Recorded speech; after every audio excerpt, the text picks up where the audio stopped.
Liberal media के VIP talk कार्यक्रम में आज हमारे साथ मौजूद हैं जिला सहकारी बैंक के चेयरमैन डीपीएस राठौर जी।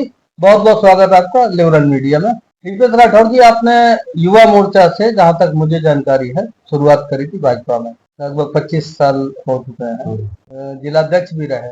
शुरुआत तो हम सबकी राष्ट्रीय स्वयंसेवक संघ से होती है। जी जी। हम स्वयंसेवक बनते हैं, शाखा जाते हैं, शाखा लगाते हैं।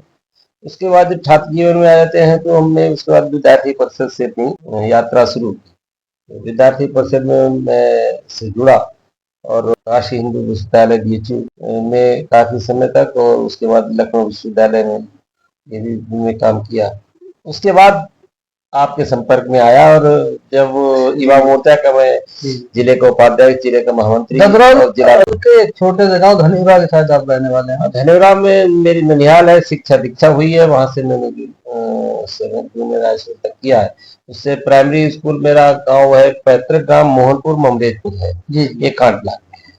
और धनेवरा में शिक्षा हुई। माताजी क्योंकि शिक्षक थी डिस्ट्रिक्ट में, इसलिए बाद में ननिहाल में रहने लगे, वहीं हम पढ़ाई। उसके बाद मैंने जीआईसी से हाई स्कूल इंटर किया।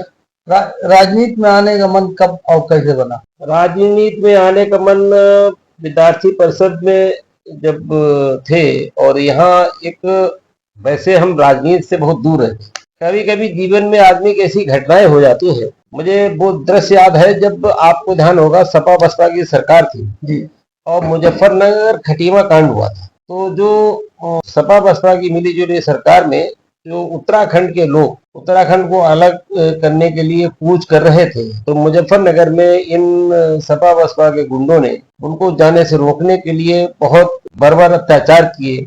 औरतों को गन्ने के खेतों में ले जाके दुर्व्यवहार किया, और उस कांड से काफी दिनों तक वो कांड चला। तो क्योंकि मैं छात्र जीवन में था, तो हमने एक संगठन यहाँ बना के, निष्पक्ष संगठन बना करके, उसके लिए उसमें हमने बहुत विरोध किया, और मैंने जेल यात्रा भी करी। ये सपा की सरकार थी उस समय, बसपा के समर्थन में।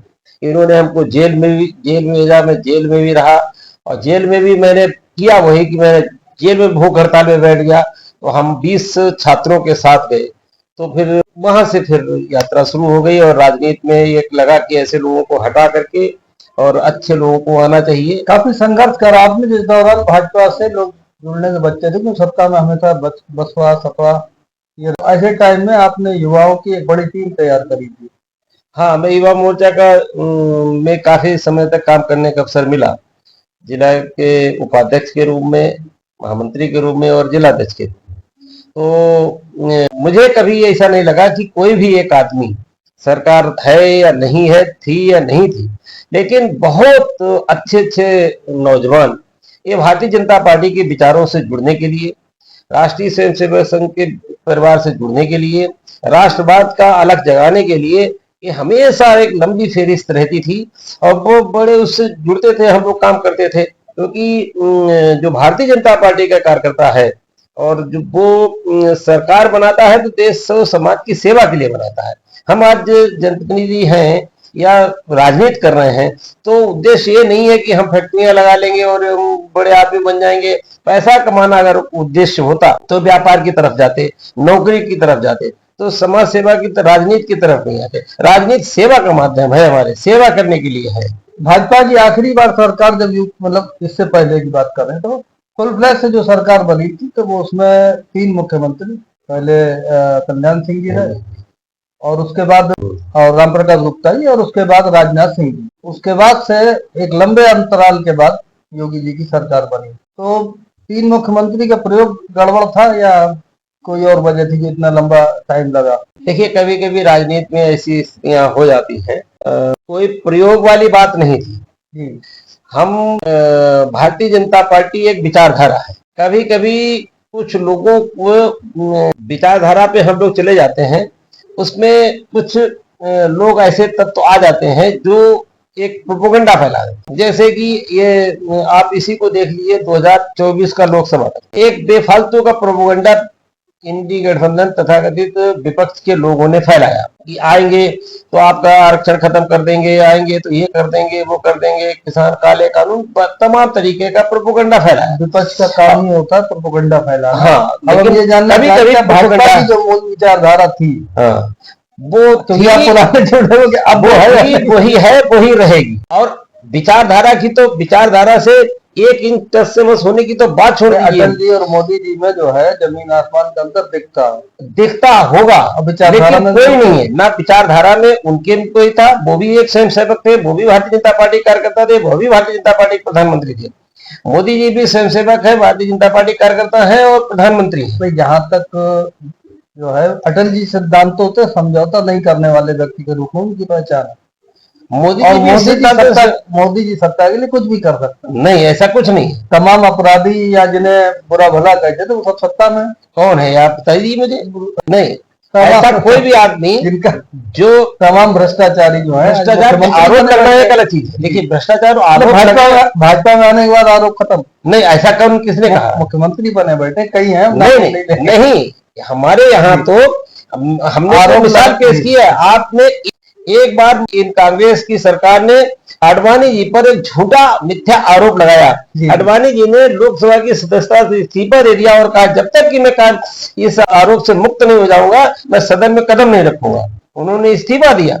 तो हम तो ये मिसाल पेश करते हैं, हम उस विचारधारा के आज जब टिकट देने का नंबर आता है तो ये देखा जाता है कि अगर ये दूसरी पार्टी का आदमी आएगा तो इसके अंदर कितने लोग आएंगे, और उसमें कहीं ना कहीं उपेक्षित भाजपा के लोग नहीं होते हैं। नहीं, ऐसा है कहीं। देखिए, हम राजनीति करते हैं, ये तो राजनीति को राजनीति के हिसाब से करना चाहिए। कई बार ऐसी स्थितियां और परिस्थितियां होती हैं कि हमें बाहर से भी लोगों को लेना पड़ता है, लेकिन हम बाहर से लोगों को भी लेते हैं तो ठोक बजा के लेते हैं और ये कहते हैं कि वो हमारे विचारधारा के से सहमत होंगे तभी तो आएंगे। आज की डेट में बहुत मजबूत स्थिति में है भाजपा, जो चरम पे कहा जा सकता है। ठीक है, तो आप जैसे लोग जो है क्या विधायक बनने लायक नहीं है या आपको टिकट नहीं मिलना चाहिए? नहीं, ये तो देखिए, ये इसका आकलन भारतीय जनता पार्टी करेगी, हमारा नेतृत्व करेगा, आपने हमारा संगठन तय करेगा कि हमको चुनाव लड़ना है या नहीं लड़ना, तो संगठन तय करेगा। तो वैसे टिकट आप मांगेंगे इस बार क्या? टिकट, हम देखिए, एक कार्यकर्ता को टिकट नहीं मांगने की जरूरत पड़ती है, पार्टी स्वयं कहती है अगर आप काम करते में 3-4 ऐसी विधानसभा है जो क्षत्रिय बहुल है। हाँ, ठीक है। तो क्या अगर कहीं से देखिए, मैं देखिए राजनीति करते हैं तो राजनीति कर रहा है तो एक इच्छा सदन में जाने की सभी की होती है। ठीक है, हमारी भी हो सकती है, आपकी भी हो सकती है, कोई भी जा सकता है, कोई भी टिकट मांग सकता है, दावेदारी कर सकता है। एक तो एक विषय हो गया।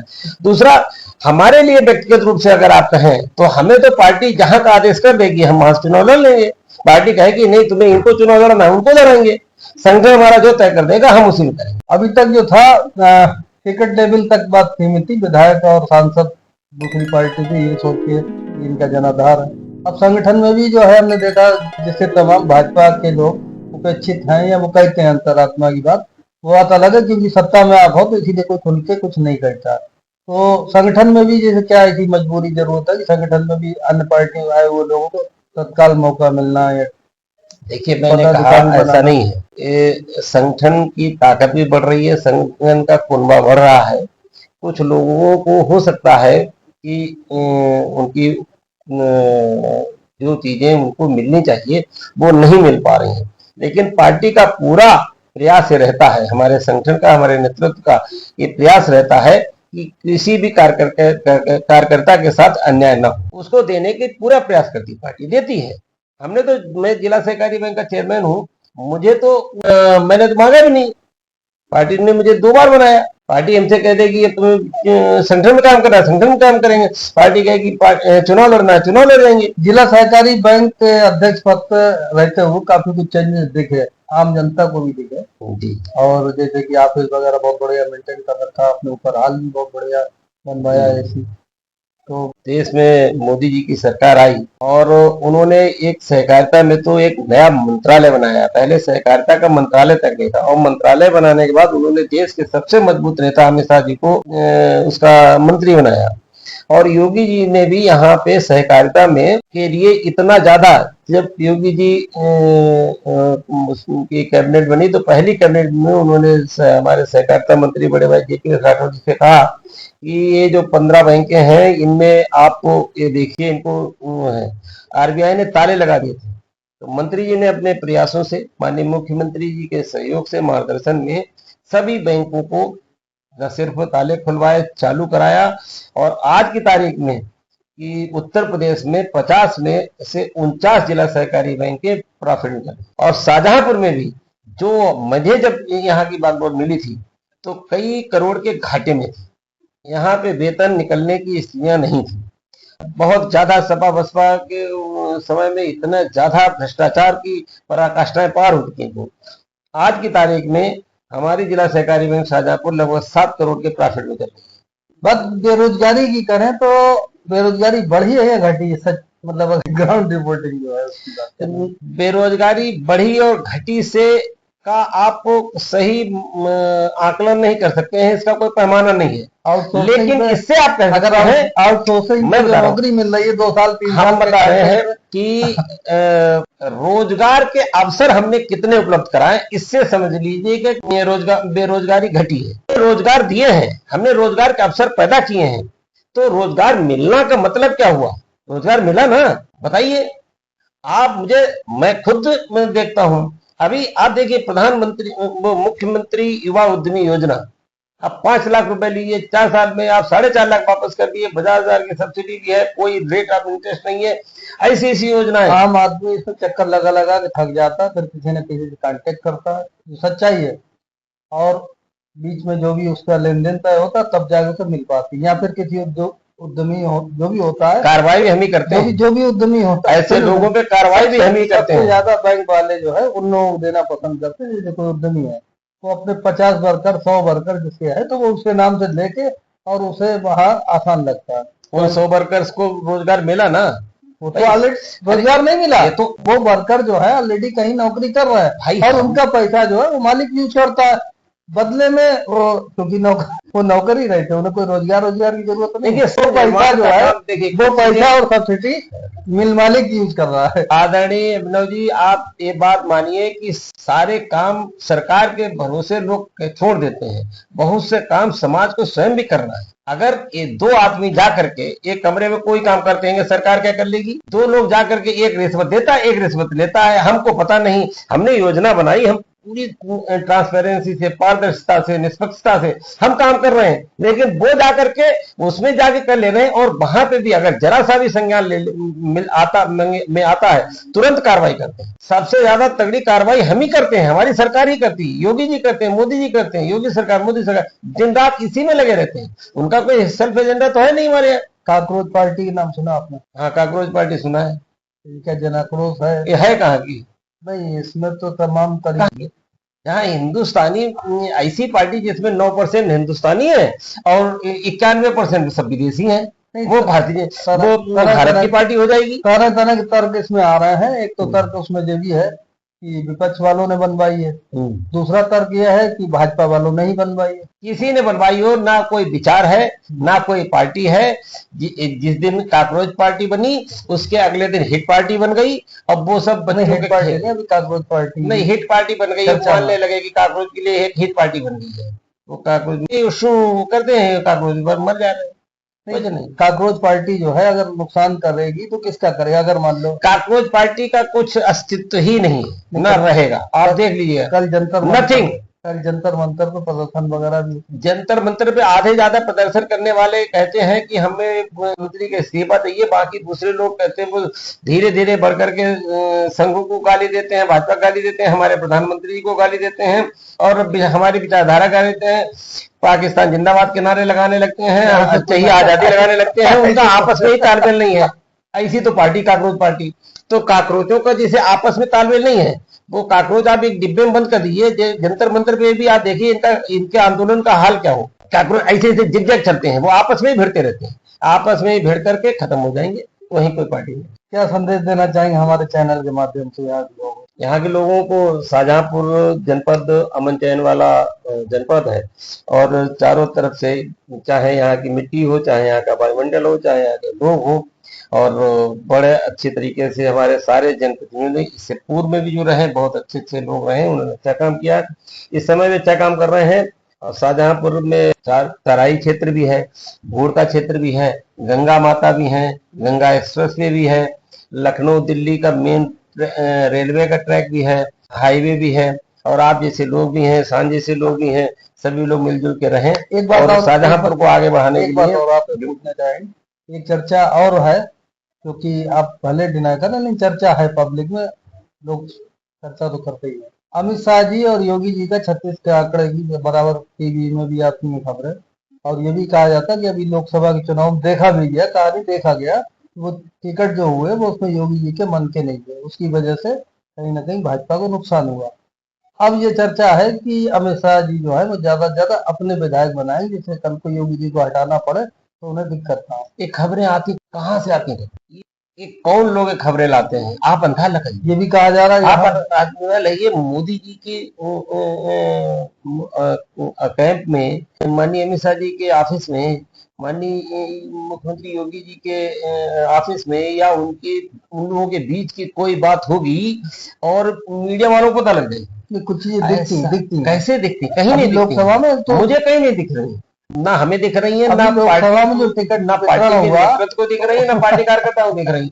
और ये आप लोगों को लगता है सब एक है, और मैं ये इस बात से मुझे खुशी होती है जब आप लोग ये बात कहते हैं या विपक्ष ये बात कहता है कि माननीय योगी जी में, माननीय अमित शाह जी में, माननीय राजनाथ सिंह जी में ये है, इनका यहाँ 36 आंकड़ा ये वो सब दे, तो हम कहते हैं हाँ तुम ठीक है, तुम इसी तरीके से बेवकूफ बनते रहो और तुम यही समझते रहो। हमारे नेतृत्व में इतनी एकजुटता है, इतनी एकजुटता है। अब वो आपको देखेंगे, बंगाल में आपने देखा, अच्छा पश्चिम बंगाल में कोई का ही उदाहरण देख लीजिए, यहाँ पे 1% आपको लगा पश्चिम बंगाल में, तो मोदी जी, अमित शाह जी, योगी जी, बंसल जी से लेकर के सब लोग वहां से लगा है। वहां पर कहीं ना कहीं एंटी इनकम्बेंसी भी थी, 15 साल से जो सत्ता में सरकार थी, तो इस मिथक को भारतीय जनता पार्टी ने तोड़ा है, एंटी इनकम्बेंसी को प्रो इनकम्बेंसी में बदला है। उत्तर प्रदेश में पहली बार कोई मुख्यमंत्री रिपीट हुआ है, वो योगी आदित्यनाथ के जी, और उत्तर प्रदेश में ही वो ऐसा प्रदेश होगा जहाँ तीसरी बार भाजपा का मुख्यमंत्री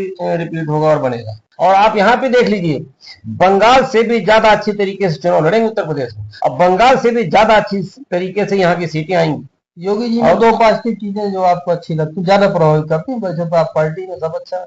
देखिए, योगी जी की बात अगर करी जाए तो सबसे ज्यादा मुझे उनका स्टेट फॉरवर्ड, निष्पक्ष, पारदर्शी तरीके से और सख्त प्रशासक के रूप में जो काम करने का तरीका है वही सबसे अच्छा लगता है।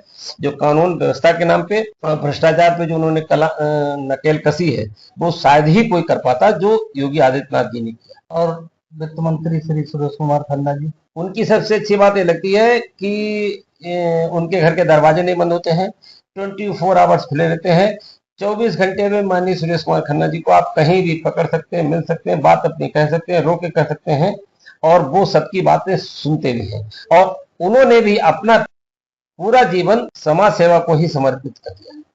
हम भाग्यशाली हैं, और नगर विधानसभा के लोग, शाहजहांपुर के लोग भाग्यशाली हैं कि उन्हें ऐसा विधायक मिला है जो लगातार 9 बार जीत करके Guinness book of the world record में आया है, और अब इस और 10वीं बार बनने की पूरी तैयारी हो गई है। अब की बार 10वीं बार सुरेश खन्ना जिंदाबाद। तमाम आप समाज सेवा भी की, और उसके अलावा कहीं ना कहीं डेवलपमेंट में भी कोई कसर नहीं छोड़ी, जहाँ तक आम आदमी भी कहता है। उसके बावजूद भी पिछली बार मात्र 7-8 हजार से जीत, क्या वजह है? ये कभी कभी क्या होता है कि वो जो मार्जिन 10 से कम रहा है, जो मार्जिन 2 गुना हो जाना चाहिए था, जो मार्जिन 40,000 का होना चाहिए था, वो मार्जिन 8,000 का हो गया। वो उसमें कहीं न कहीं हम जैसे कार्यकर्ताओं की गलती है कि हम वहां पे सही जगह से पहुंच नहीं पाए। कई बार ऐसा होता है, माननीय मंत्री कहते हैं कि आप कार्यकर्ताओं को, हर आदमी से कोई न कोई वोट जरूर मांगे, वो हमारी गलती है। मैं अपने जैसे कार्यकर्ताओं की गलती मान के देता हूँ कि माननीय सुरेश कुमार खन्ना जी ने तो अपने वो हर दायित्वों का निर्वहन बखूबी किया है।